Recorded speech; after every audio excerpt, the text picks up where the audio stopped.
हाके काल म्हणाले की धनंजय देशमुख यांनी जरांगे पाटलाच्या नादी लागू नये, जरांगे पाटलांचं ऐकू नये. कसं पाहता याकडे? आता खरं तर त्यांनी माझ्यावर बोलायचा प्रयत्न एकदम चुकीचा केलाय.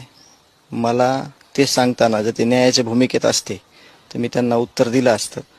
तरी देखील एक छोटंसं बोलतो मी. संघर्ष योद्धे मनोजदादा जरांगे पाटील जर इथं भावाच्या हत्येनंतर आले नसते, 11-12 तास रस्त्यावर बसले नसते, तर हे प्रकरण फक्त 8-10 दिवसापुरतं मर्यादित राहिलं असतं असं मी विचारपूर्वक सांगतो. आणि राहिला विषय माझा आणि माझ्या गावाचा या भूमिकेत कुठं जायचा किंवा नाही जायचा, तर हे माझं गाव आणि मी जमीन नाही तर पातळात देखील जाऊ न्याय मागण्यासाठी, ही आमची भूमिका आहे, गावकऱ्यांची, माझी.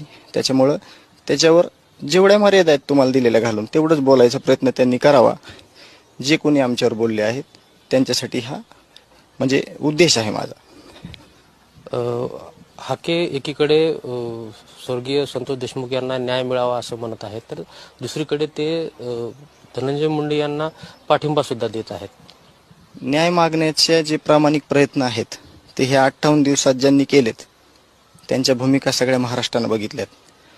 आणि न्याय मागण्याचा ड्रामा करणारी जी मंडळी आहे ते देखील महाराष्ट्रानं बघितलंय.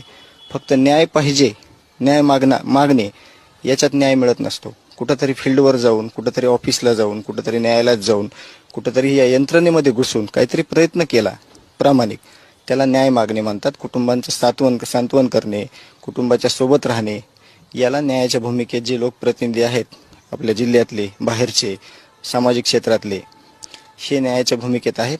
उगीच काहीतरी न्याय मिळाला पाहिजे, खोटं नाटं हे इथं लगेच स्पष्ट महाराष्ट्र बघतोय त्याला, तर त्याचा कुणी चुकीचा प्रयत्न करू नये.